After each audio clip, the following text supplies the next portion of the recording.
अफगानिस्तान की राजधानी काबुल पर तालिबान का पूरा कब्जा। दुश्मन पाकिस्तान में मन रहा है जश्न, चारों तरफ है जश्न का माहौल। ऊपर से तालिबान ने भारत को दी सेना ना भेजने की चेतावनी। बढ़ रहा है तालिबान का आतंक।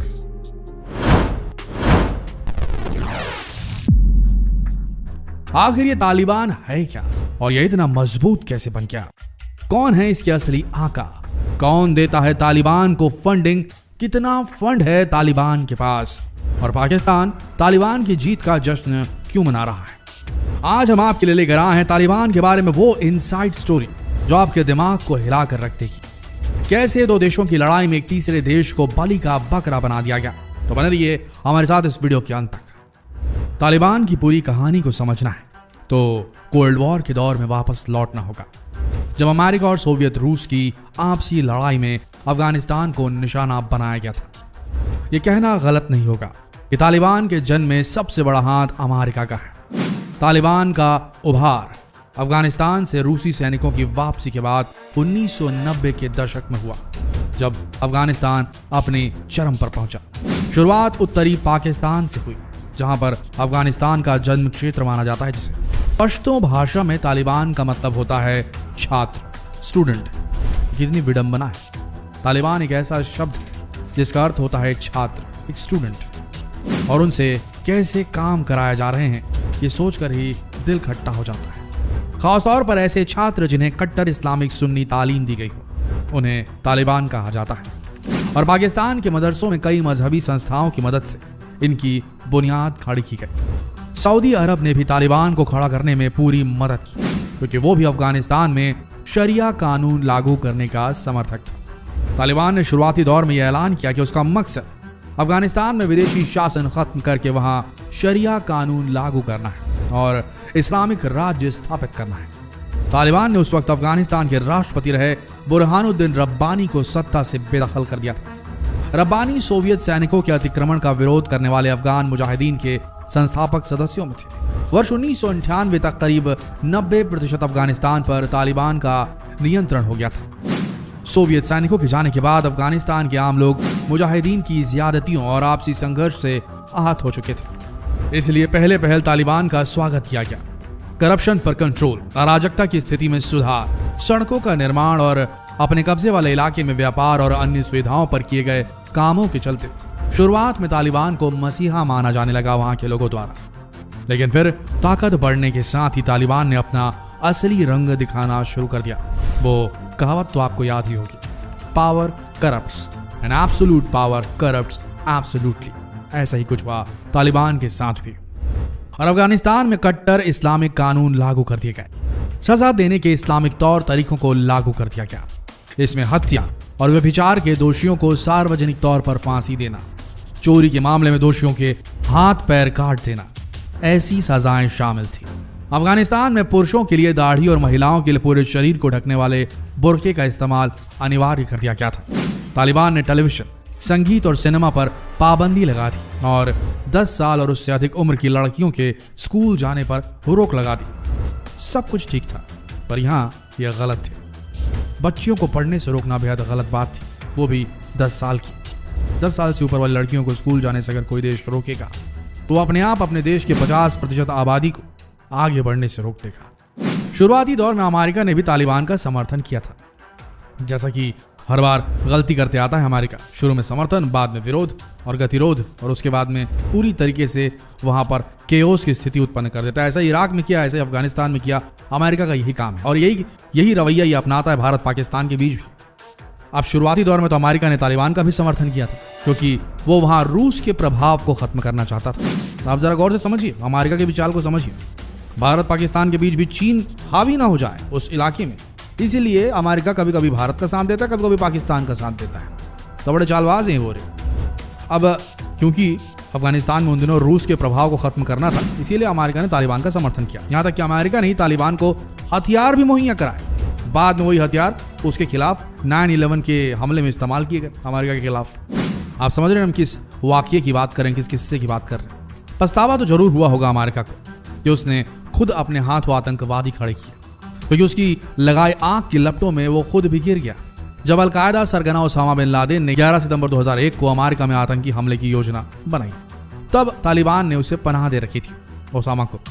हमले के बाद अमेरिका ने तालिबान से लादेन को सौंपने की मांग की, लेकिन तालिबान ने ऐसा करने से साफ मना कर दिया। इसके बाद अमेरिका ने अफगानिस्तान में घुसकर मुल्ला उमर की सरकार को गिरा दिया, लेकिन काबुल, कांधार जैसे बड़े शहरों के बाद पहाड़ी इलाकों से तालिबान को खत्म करने में अमेरिका की सेनाओं को पिछले 20 सालों में भी सफलता नहीं मिल पाई।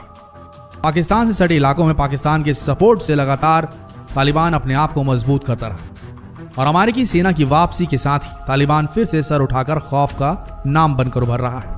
यानी कि अमेरिकी सेना जब तक हार गई पूरी तरीके से कि वो तालिबान को खत्म नहीं कर सकती, वहां से निकल गई, महंगा पड़ गया उसको ये 20 साल तक अफगानिस्तान में जमे रहना, तब उसके बाद फिर से तालिबान ने अपना फन फैला लिया और अमेरिका कुछ नहीं कर पाया। इस संगठन में 85,000 लड़ाके शामिल हैं।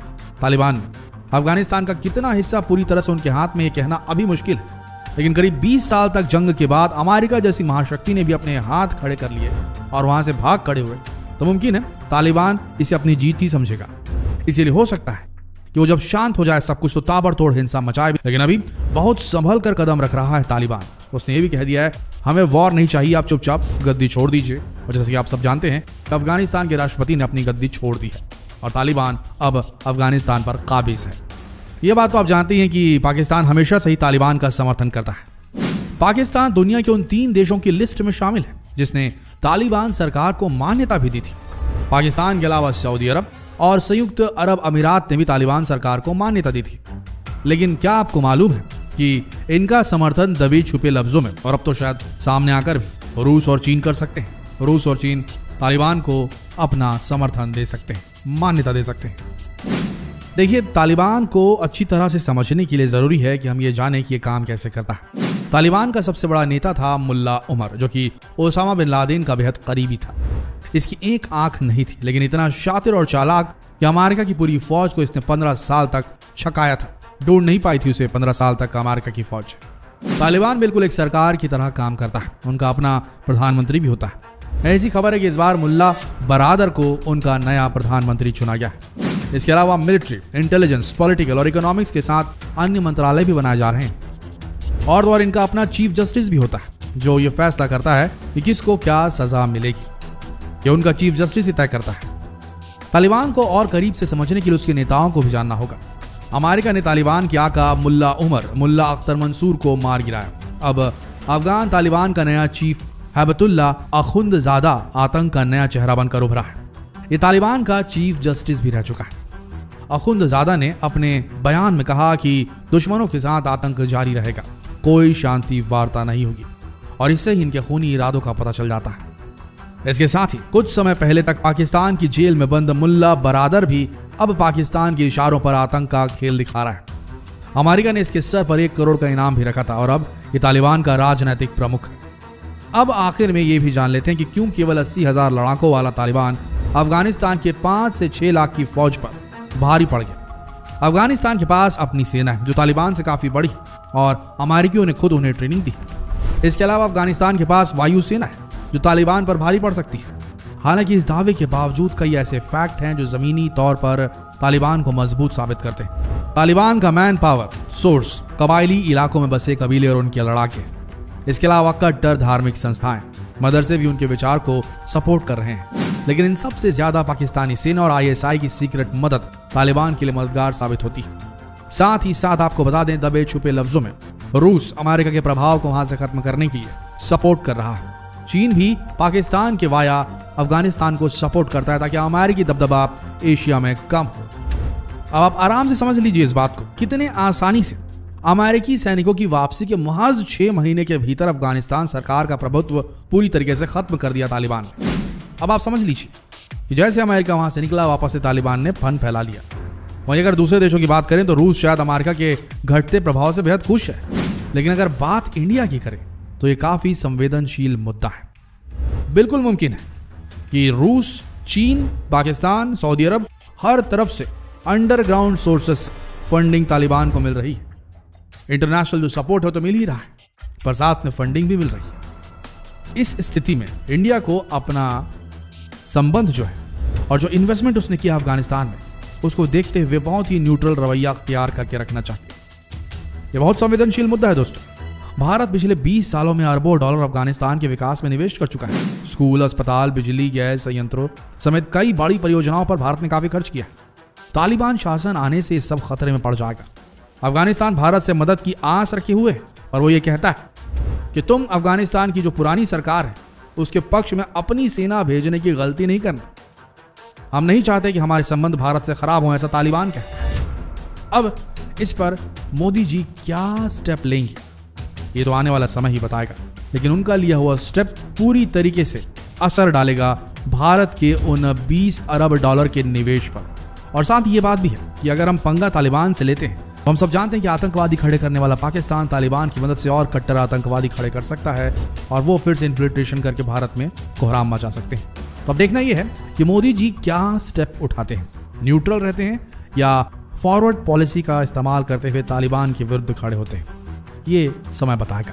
आपके हिसाब से मोदी जी को कौन सा स्टेप लेना चाहिए, कमेंट सेक्शन में जरूर लिखिए। और ये सवाल बाकी लोगों से पूछने के लिए इस वीडियो को शेयर करना ना भूलें, फेसबुक पर, व्हाट्सएप पर, यूट्यूब पर। मिलते हैं अगले वीडियो में, तब तक के लिए आप सबका इस वीडियो के अंत तक बने रहने के लिए दिल से धन्यवाद।